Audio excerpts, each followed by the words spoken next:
السلام عليكم ورحمة الله وبركاته. إن الحمد لله نحمده ونستعينه ونستغفره ونعوذ بالله من شرور أنفسنا ومن سيئات أعمالنا. من يهده الله فلا مضل له ومن يضلل فلا هادي له. أشهد أن لا إله إلا الله وحده لا شريك له وأشهد أن محمدا عبده ورسوله. اللهم صل وسلم على محمد وعلى آله وصحبه ومن تبعهم بإحسان إلى يوم الدين. Bapak Ibu jemaah salat subuh rahimani wa rahimakumullah. Kita lanjutkan pembahasan kita pada hari ini tentang penjelasan atau syarah kitab Masailul Jahiliyah. Masailul Jahiliyah atau perkara-perkara jahiliyah, yang mana perkara-perkara jahiliyah ini Rasulullah Sallallahu Alaihi Wasallam menyelisihi orang-orang jahiliyah di dalam perkara-perkara tersebut.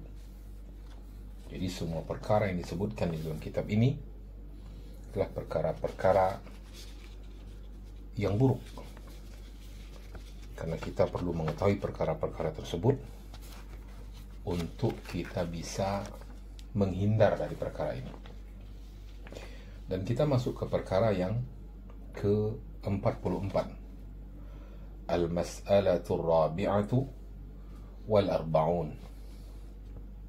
Perkara yang ke-44, Al-i'tidharu an kufrihim bi anna Allah qaddarahu alaihim, yaitu tentang mereka yang meminta uzur dari kekafiran mereka, karena sesungguhnya Allah lah yang telah menakdirkan kekafiran tersebut atas mereka. Ini termasuk gaya beragamanya orang-orang jahiliyah. Berkata Syekh Muhammad bin Abdul Wahhab rahimahullahu ta'ala, al-ihtijaju ala Allah bih, yaitu berhujjah atas Allah dengan hal tersebut. Bihi di sini artinya dengan hal tersebut.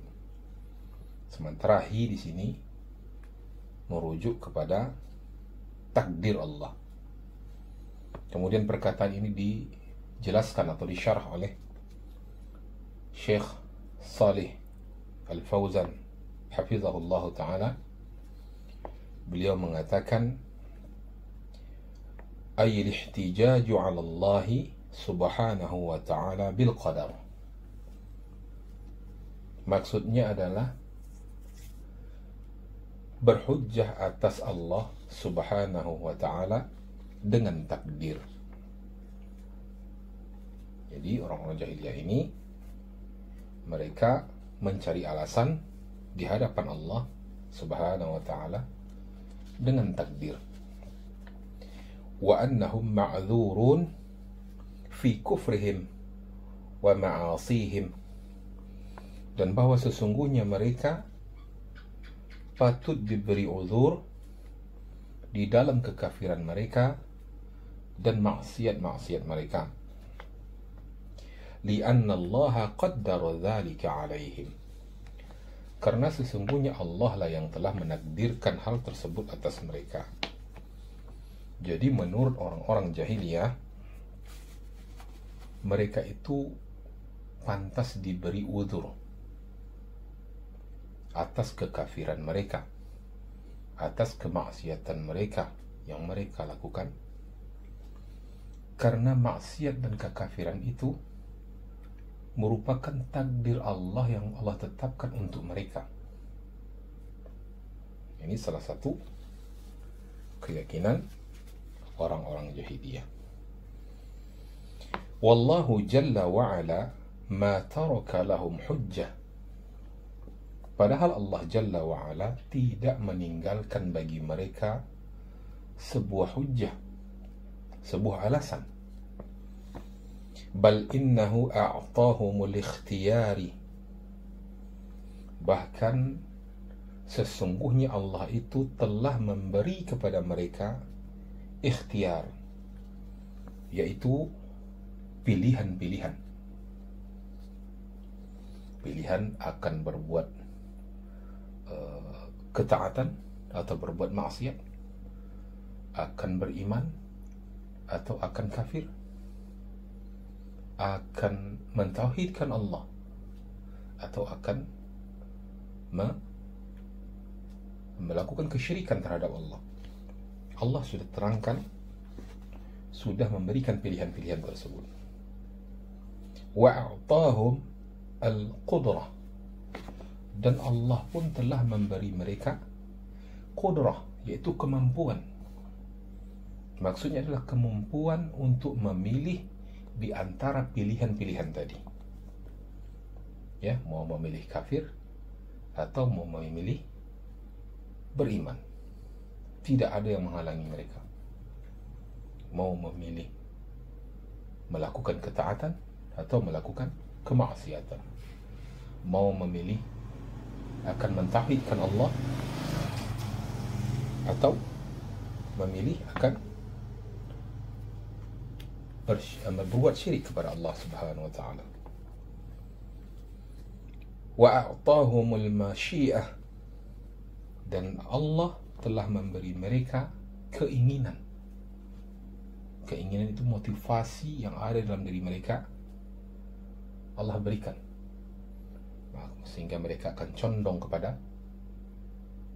kemaksiatan atau condong kepada ketaatan, condong kepada tauhid atau condong kepada syirik, atau mereka akan condong kepada keimanan atau condong kepada kekafiran. Wa bayyana lahum tariqal khair, dan Allah telah menerangkan kepada mereka jalan yang baik. Wa bayyana lahum tariqash syarr, dan juga telah menerangkan bagi mereka jalan yang buruk. Ini sangat jelas, Allah telah menerangkan kalau menempuh jalan ini adalah jalan kebaikan yang ujungnya adalah surga, sedangkan yang ini adalah jalan yang buruk yang ujung akhirnya adalah neraka. Allah sudah menerangkan hal tersebut, sebagaimana Allah mengatakan di dalam surah Al-Balad, ya kan, Allah berfirman,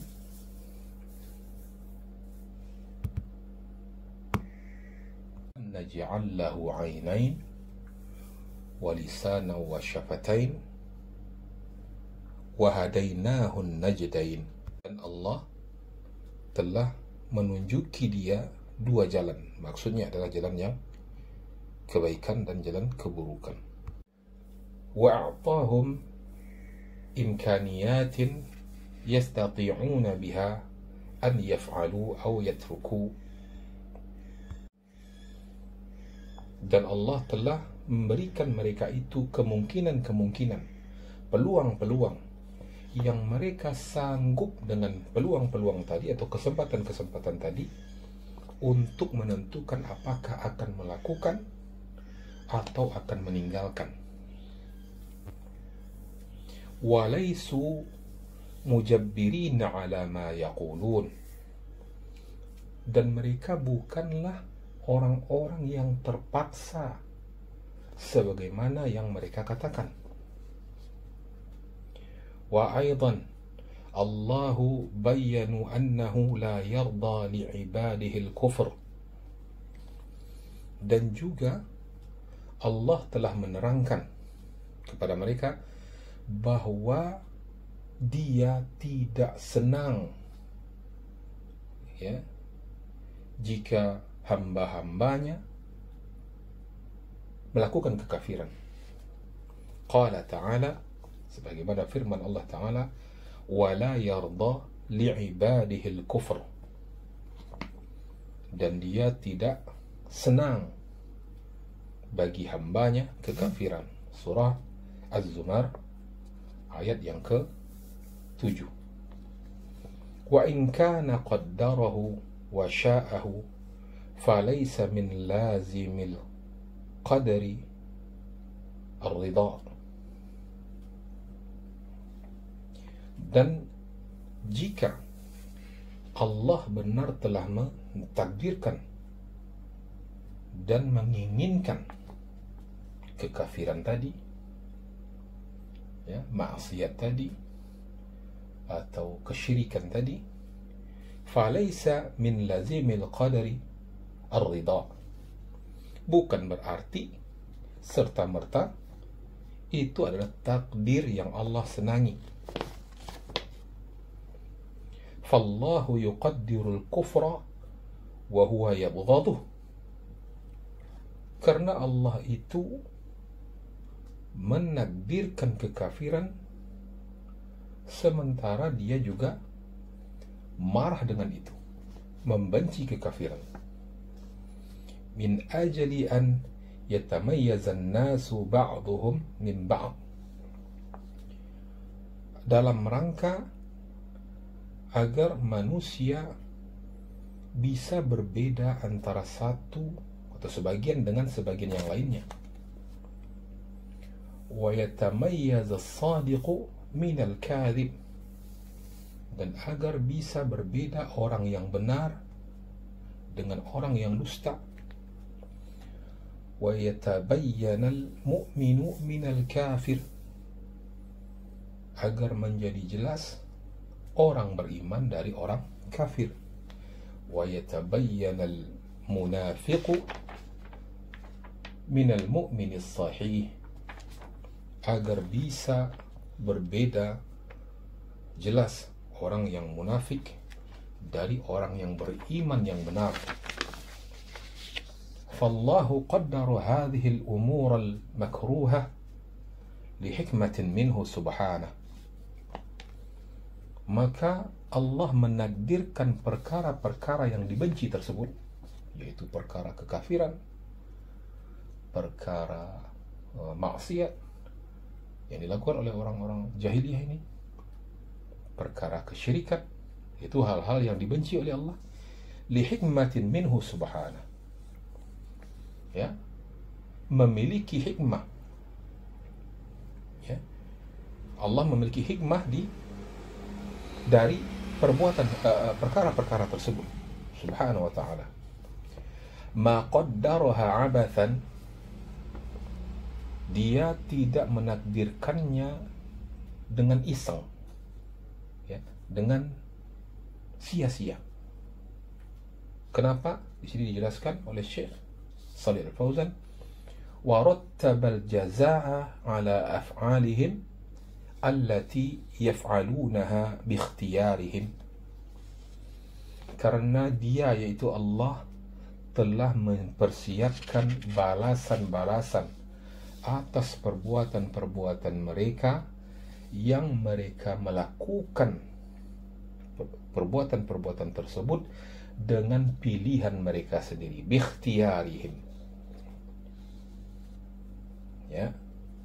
Ingat, berarti yang dilakukan oleh orang kafir tadi, yaitu kekafiran, maksiat, kesyirikan, itu mereka melakukannya bukan karena terpaksa, tetapi karena mereka memilih untuk melakukannya.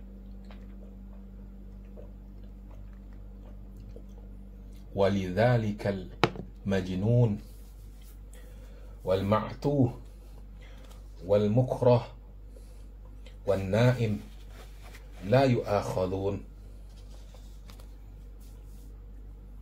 dan oleh karena itu seorang yang gila, al-majnun,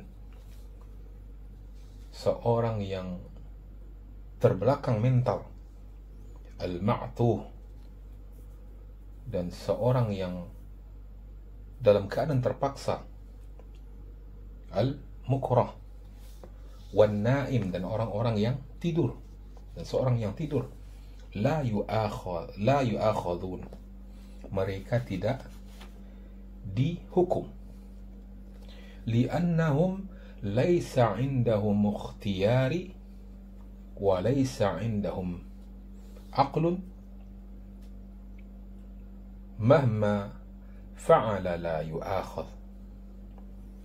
Karena mereka tidak memiliki pilihan-pilihan dan mereka tidak memiliki akal, ya, apapun yang mereka lakukan tidak akan dihukum. Wajar, orang gila dia tidak memiliki pilihan karena dia tidak bisa mencerna pilihan mana yang baik dan mana yang buruk. Begitu pula dengan orang yang idiot atau keterbelakangan mental. Demikian pula orang yang dalam kondisi terpaksa. Misalnya seseorang, saya ambil contoh ringan saja, seperti Ammar bin Yasir yang pernah mengeluarkan kalimat kekafiran karena diancam oleh orang kafir Quraisy kalau tidak menyatakan kekafiran kepada agama Muhammad maka dia akan dibunuh. Sehingga dia dibolehkan mengucapkan kalimat kekafiran tadi. Tapi itu dalam kondisi terpaksa. Dan juga orang tidur itu tidak bisa mengetahui kondisinya sekarang sehingga tidak bisa melakukan apa-apa. Ya, kemudian mereka tidak dihukum lantaran itu. Faman a'tahu Allahul aqla والتفكير ولم يكن مكرها على فعله فإنه يؤاخذ. Maka barang siapa yang Allah memberikan kepadanya akal dan pikiran dan dia tidak termasuk orang yang terpaksa kondisinya atas perbuatannya, fa'innahu yu'akhad, maka dia sesungguhnya dia akan dibalas atau dihukum, ya, li'annahu aqdama ala syarri bikhtiyari, karena sesungguhnya dia telah berani mengambil risiko atas keburukan tersebut dengan pilihannya sendiri. Fazani yazni bikhtiyari, maka seorang pezina dia berzina dengan pilihannya sendiri. Wa tarikus salati yatrukha bikhtiyari, dan seorang yang meninggalkan salat dia meninggalkan salat itu dengan pilihannya sendiri. Wa indahul qudrah wa indahul qudrah annahu yaqumu yusalli, dan dia memiliki kemampuan bahwa dia bisa berdiri untuk melakukan salat.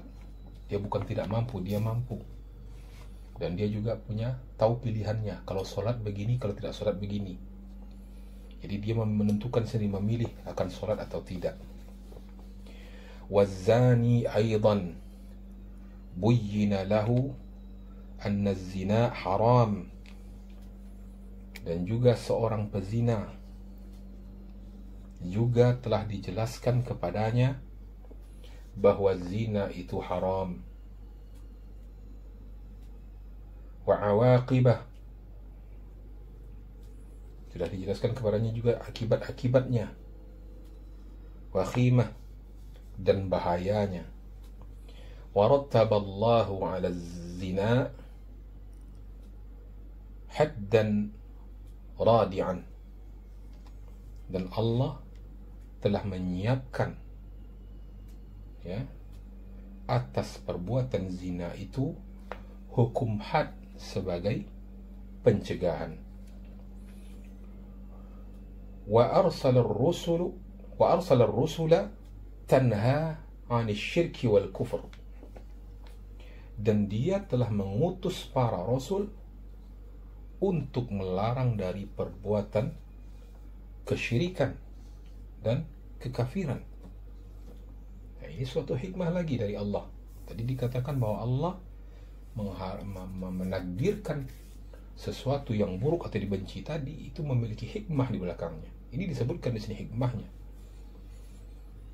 Kalau seandainya takdir bisa dijadikan alasan oleh orang-orang jahiliyah untuk membenarkan perbuatan kekafiran mereka, maka tidak ada gunanya Allah mengutus para rasul untuk melarang kesyirikan dan kekafiran itu.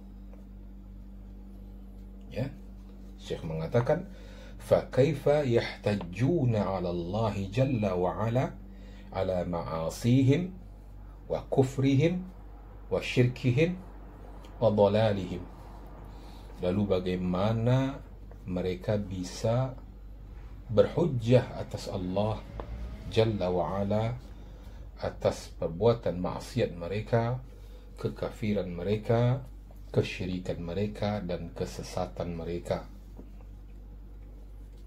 Wahum laisa lahum hujjah, dan mereka tidak memiliki alasan ala Allah, di hadapan Allah.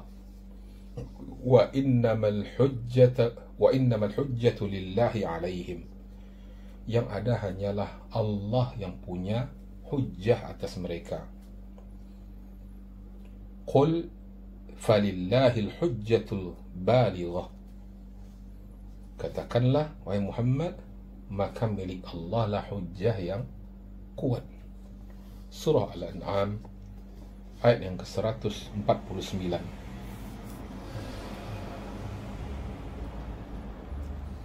فلا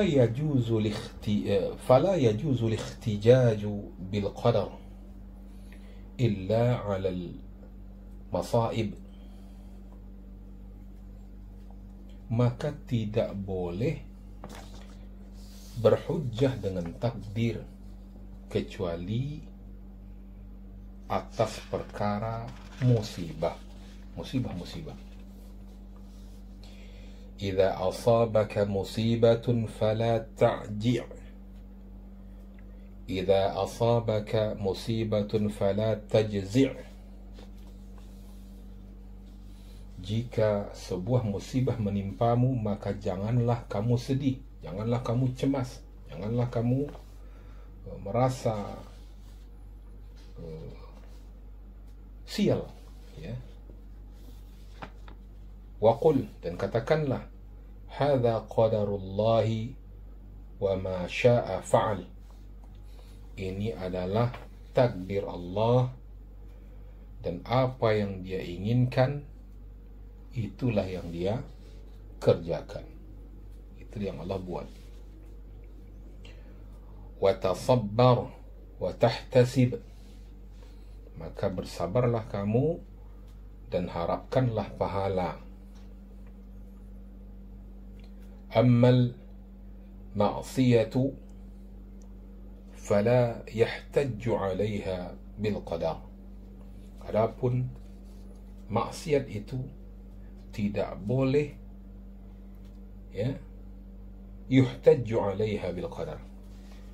Tidak boleh dibuat alasan atasnya dengan takdir. Tidak boleh takdir jadikan alasan atasnya. Bal 'alal 'asi an yatuba ila Allah. Bahkan atas seorang pelaku maksiat, dia wajib bertaubat kepada Allah. Wa tajannabal ma'asi wasyurur. Dan wajib atasnya untuk menjauhi kemaksiatan dan perbuatan-perbuatan yang buruk. فالاحتجاج بالقدر على فعل المعاصي هو فعل الجاهلية. Maka dengan demikian berhujjah dengan takdir atas perbuatan-perbuatan maksiat itu merupakan pekerjaan orang-orang jahiliyah, ahli jahiliyah. Maka kaum muslimin, Bapak Ibu, jemaah salat subuh rahimani wa rahimakumullah, hendaknya kita bisa menghindari prinsip beragama orang-orang jahiliyah ini, yaitu yang kita sebutkan pada hari ini, yaitu mereka berhujjah atas Allah, ya, di hadapan Allah maksudnya, dalam kekafiran, kesyirikan mereka dan maksiat-maksiat yang mereka lakukan dengan menggunakan alasan takdir. Itulah yang dapat kita sampaikan pada pagi hari ini. Semoga ini bermanfaat, terutama bagi saya yang menyampaikan, dan untuk kita semua. Semoga Allah memberikan kita pahala yang berlipat ganda dan menambah ilmu kita. Dan billahi taufiq wal hidayah, kita tutup pertemuan kita pagi hari ini. Subhanakallahumma wa bihamdika, asyhadu an la ilaha illa anta, astaghfiruka wa atubu ilaik. Assalamualaikum warahmatullahi wabarakatuh.